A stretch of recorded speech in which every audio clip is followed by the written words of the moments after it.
Hello, everyone. Very sorry. Yeah, it's late in the day. My brain's fried, so hopefully I'll make sense. I know how you all feel. My name is Angus Addlesee, and I'm a PhD researcher at Heriot-Watt University. My supervisor is actually Arash, who you heard from earlier, and he covered quite a nice bit of ground that I then don't need to talk about. So it wasn't planned, but fantastic. In the top right, I'll do my sales pitch. If you want to follow me on Twitter or LinkedIn, I'm happy to chat to everyone. I want to see what everyone else is up to, and my time is to convince you that I've got something worth saying as well. So without further ado, I'd argue that we adapt to voice assistants, and I think it's not actually a tough crowd. I was speaking to a lot of you earlier, and we do. There's all these disfluencies that Arash talked about, where we'll say, oh, my hands are wet, can you chuck on a timer for a couple of minutes? Whereas I would say, Kane, set a timer for 2 minutes. It's weird and awkward, and it's not how we speak to each other. And we remove these conversational phenomena, and we clean up our speech, and that's how we have learned to use these systems. That's the best way to get what we want from them. I actually talked to someone earlier that was saying that they used Amazon Alexa for speech therapy, because it forces you to enunciate what you're saying very, very clearly. And there's also this idea of turn-taking. When we are talking to each other, we have nods and mm-hms and yes and all these things mid-conversation that we don't just say our sentence and then sit and wait for you to process and reply. We have a sort of back and forth, ongoing conversation, word by word, over in real time. But what about older adults who haven't adapted, haven't used these systems, they're not experienced in knowing how to get what they want from these systems, or people with cognitive impairments that have to now learn to adapt to these assistants that arguably benefit them more than us. It's great that I can set a timer when my hands are dirty, but these people can set reminders for things that they often forget to take medication, or heat up their bedrooms when thermostat control panels are more finicky and confusing, just by asking for them. So how about we try and adapt the assistants to the user? And that's essentially what I've been trying to do for 3 years, but and ongoing. So dialogue changes as cognition declines, and this is one user group that I'm particularly focused on, and that's people with dementia. So these phenomena that we're talking about, we all generate them every day in all of our conversations, but people with cognitive impairments, as they progress, these phenomena become more common and more pronounced. So for example, they'll pause more often in a sentence and for a longer duration. And they'll say things like, can you get me the thing in the oven? Because they forget the word for chicken. So if these phenomena become more common and more pronounced as cognition declines, and we have learned to filter these from our speech in order to get what we want from these voice assistants, it's sort of definitely an area that we need to look at. And to note, this is from data of monologues, so people with dementia describing pictures, or in interviews which are, what did you do yesterday? Not fluid, everyday spontaneous conversations that we would have, or interactions with an assistant. But I've seen these phenomena in Alzheimer's Scotland centres with Alexa, and it misunderstanding because of some of these phenomena. So another group are people with visual impairments, and I supervised like 30 MSc students over 2 years to try and make a voice assistant that can do some things for people with visual impairments better than currently. So that was a great sentence, you can tell I'm tired. We were looking at packaging. If you're in the kitchen and you have a cereal box, maybe you're allergic to nuts and you can't read the ingredients on this box. So maybe an assistant that could say, is this safe for me to eat? And I go, it doesn't contain nuts, but it's out of date. That was one thing that one group worked on, and all of these projects use Raza, by the way. And they're all integrated together. And the other group worked on sort of guiding people in the kitchen. So if you ask, where's my wooden spoon, and it says it's next to the plate, well, the next question is, where's the plate? It's not useful. Whereas there are anchor points in the kitchen, like microwaves and sinks, that you can use to navigate, that people know their own homes. So that was a couple of papers, and not the focus of this talk, but another user group that we can adapt these systems to great benefit. One other sort of last point I'll make here is I went to a respite care home recently in North Berwick. It's me on the right there. And I talked to a gentleman with MS. And slowly over time, he lost his independence because as MS progressed, he had to walk with a stick, and then in a chair, and then one of his arms stopped functioning as before, and he had to get a specialized chair that he could use with one arm. And he was saying that they got Alexas in this respite care home, and that night, he said, "Alexa, turn off my light." And something that we all do every single day, without thinking about it, he has to ask someone for like 20 years to come and turn that light off. And for the first time, he regained a little bit of his independence. And I didn't tell that story as beautifully as he did, but yes, anyway, it motivates this work in adapting to specific user groups that, again, I argue, get the most benefit from these systems. But we need data. And this is actually Arish and I in Edinburgh Medical School next to the hospital with a data collection we were going to do that was cancelled. So we spent about a year designing the task, ethical requirements, devices, sort of finding a place, working with charities to set up this data collection. It's still postponed, but during lockdown, I creeped out my flatmates, basically, by sitting, soldering and drilling boxes to create a capture device. Amazon kindly gave me 20 Alexas that I have now been able to put into people's homes with dementia.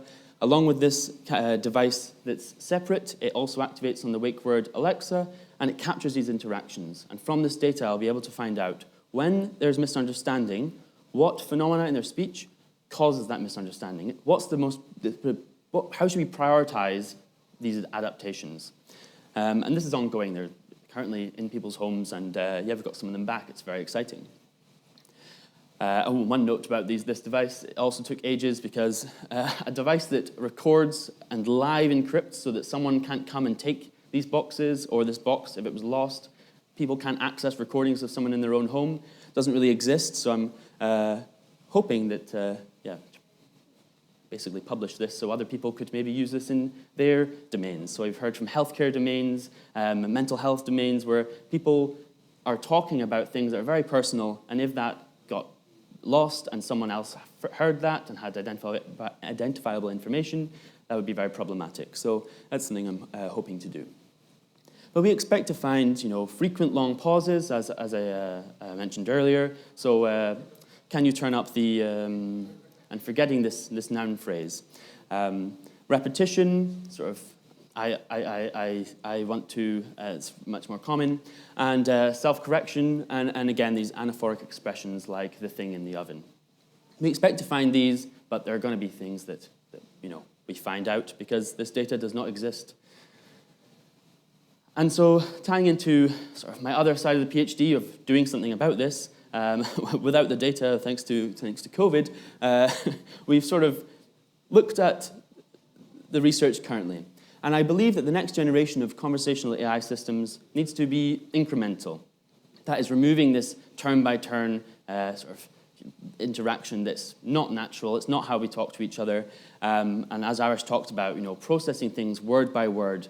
And if I'm talking to my grandma and I say something like, oh, and I put this on GitHub, and she scrunches up her face, without saying one word, I'll explain what GitHub is and then come back to my point. I change what I'm saying while saying it in real time based on just a sort of furrow of the brow.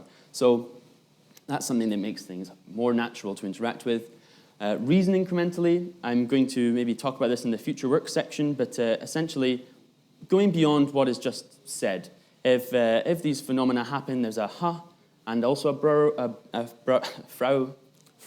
furrow, then we know it's confusion and not, interesting. So being able to reason across these phenomena as they happen in real time, and then being transparent and controllable ties back to a lot of talks I've seen over the last few days. If something goes wrong, we need to know why it's gone wrong. So there was research from a colleague of mine at Heriot-Watt also called Verena Reiser and two of her students, where they showed an assistant a bottle of medication and asked, what is this? And it said, this is seasoning. Now, imagine if this was a person who's affected by sight loss, then you can't be telling people that that medication is seasoning. It's detrimental. So we need to be able to very quickly understand why it thought this, and make it controllable so that we can change that reasoning and go, okay, we can fix this problem. Much like Alexa and other systems do on the input, on the output, it will not swear to you, even if their data-driven models come up with a swear word. It will tell you to put coins on plugs, but it won't sort of say these offensive material. They have this layer on the output that stop that from happening in order to protect themselves, and so do all of the big companies. But I sort of propose putting a controllable layer at the start. So we have these great models, these NLU models that are understanding what people are saying, but I argue that they're not that transparent or controllable. So if we can have a layer there that we can tweak, then that would be fantastic. And this slide, I'm not going to go too in-depth on it because I'm not sure about how much time I'm going to take. But essentially, this is a linguistic framework that Arash and his colleagues of this DS community of linguists has created to, as words are being said, represent these. And we're combining this with RDF, which is a big knowledge graph. This graph on the right is the linguistic linked open data cloud. Each of these little circles is a whole ontology built by linguists and maintained by linguists that we can hopefully plug our system into if we can output sort of a graph representation of what is being said as it is being said. And we actually managed to get a demo of this working, thanks to a lot of hard work by Arash. This dynamic syntax is extraordinarily confusing. And I'll go through an example parse here. So if someone says the word Jane, what do we know? Well, we know that there's this person labeled Jane, and the H we can actually ignore in this example. It's a dynamic syntax thing. But yes, that's all we know. We just know that there's this agent, or this person, Jane. Jane drinks. Okay, well, we know there's this action happening. There's this drinking action where the agent is Jane, this node, and we know that they're drinking something. Soup, water, lemonade, we don't know, which is why we can have this node here, but it's underspecified. We know that they are drinking something, but we know we don't know, and that's an important thing to note. Jane drinks water. This next token comes through. We can describe, okay, we now know what Jane is drinking. And Jane drinks water quickly. Well, we can modify that. We now know that Jane is drinking water very fast. She's been on a run, maybe. And we have this sort of working. And even for a more complicated sentence like Jane, who likes Bill, watched the dog that Bob caught. Yeah, that was actually an example we tested in a demo the other day, and it worked. It had all these different actions with the correct people in the correct places. So we have this graph representation of what is being said in real time as it's being said word by word.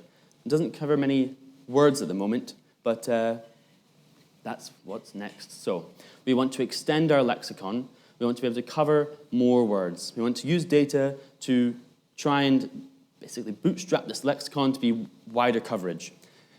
But it's not going to be as wide coverage as these neural models. If you say a word that it doesn't know, it won't understand. So as of on Monday, I will be going to do an internship at Amazon for 5 months, where I'll be doing exactly that, trying to use these transformer models to output these graphs again. But instead of word by word, just if Alexa stops mid-sentence, and instead of just responding with, I don't understand, trying to come up with some representation like the one you saw there with this underspecified node. So then it can know, okay, this is what we missed. So can you turn up the, and we know that they're wanting to turn up something, and it can maybe suggest.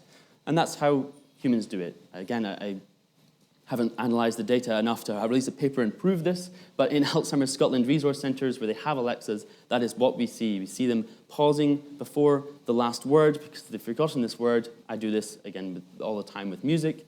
And we can predict, okay, well, the TV is on, and music's not on, heating's not on, so, oh, do you want to turn up the TV? Yes. It's much more natural than, I don't understand, and then this person having to learn to start their whole sentence again from the beginning.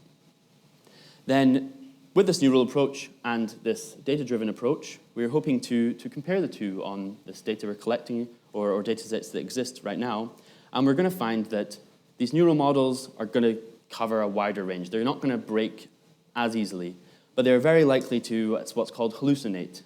So if you get transformer models and you give it data on a football match and you ask it to output some text to summarize this football match, it may say something like, oh, and Tottenham came back and scored in the second half, whereas they might have scored in the second half, but they didn't come and take it back. That's just made up, that's learnt from the input data that you trained it on.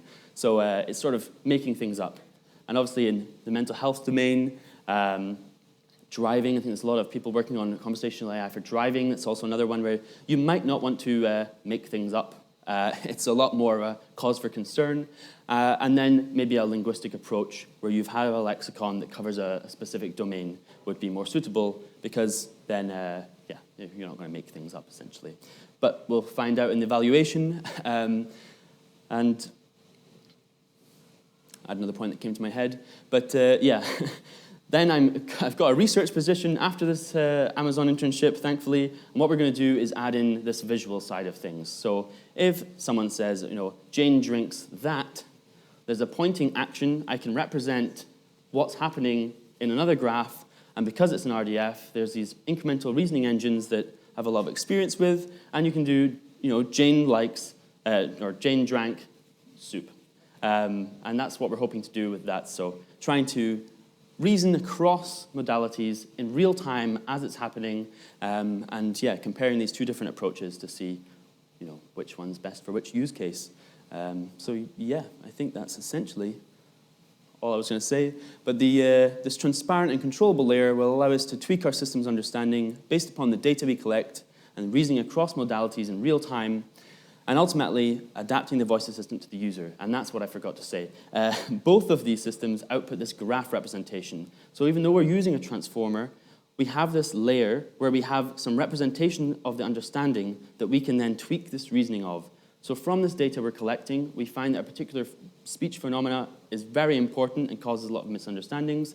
We can tweak at that point and go, okay, we've detected that has happened, and then flag that to the system. So that's something that, we hope to do. And in both of those cases, that's possible because of knowledge graphs, and I'm very biased and love them.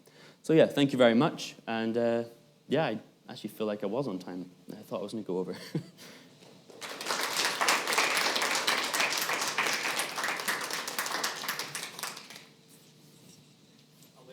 No. Thank you. One quick correction. Tottenham didn't win 2-0. Actually, Middlesbrough beat them last night 1-0, but we don't win very often, but we did last night. What is the output of this? Like, once you go to Amazon, you prove out this methodology, you kind of publish the fact that, let's say everything goes to plan, and you publish that this is doable. Mm-hmm. What's the output of that? Do you imagine this being like some kind of open source framework? Is it something that is sold to something like Amazon? Is it like what's the end game of it? Like, where do you see it manifested, and how do you think it will progress after the research? So speculation, because I've not even started yet. But I proposed this project, and one of the conditions of going and doing this would be that it is publishable. So it's in the open domain. So if it's successful, I know roughly what I'm going to plan to try and do. We will describe exactly what we did, evaluate it on data sets that exist. We've looked at some of those as well. Publish the results, and yes, it should be, reproducible. That's the idea anyway. Or it will go wrong, and it's a terrible idea, and And do you have it further? Yeah, thank you so much. I'm just really excited to actually see that this is going to become the year of the entity and the knowledge graph, because I've heard the word knowledge graph dropped in at least 5 presentations already. I'm really excited about this. There's one thing I wondered though. This graph is really kind of geared towards linguistic functions. So, that's something you can also do with certain parts of NLP, NLU. What's the advantage of doing it this way? So you're completely correct. There's my other supervisor is, I think, whole thesis was on AMR, it's called, and they're very similar. There's also graph representation. There's a lot of work in that area. The reason why I chose RDF is one I know the most. I've spent years working on it. But two, there are a lot of tools and resources that you can use on top of that. So that linguistic linked open data cloud, you can plug into those. So they have, I'm trying to think of a good example. There's a representation of word cloud, which is maybe not that exciting, but just being able to go, I have this word, what are all the synonyms? And it's there in this graph already. But one of the main reasons is this incremental reasoning engine is specifically designed to work in real time. So even if you have a huge graph, you add one piece of information, it will only update, as the part that's needed. Just so exciting. It's really like Back to the Future, isn't it? This is like this is what we've been talking about for like 20 years already, and all of a sudden it's like, oh, knowledge graph. Again, we'll keep the excitement for once I've finished. Oh, come on. No.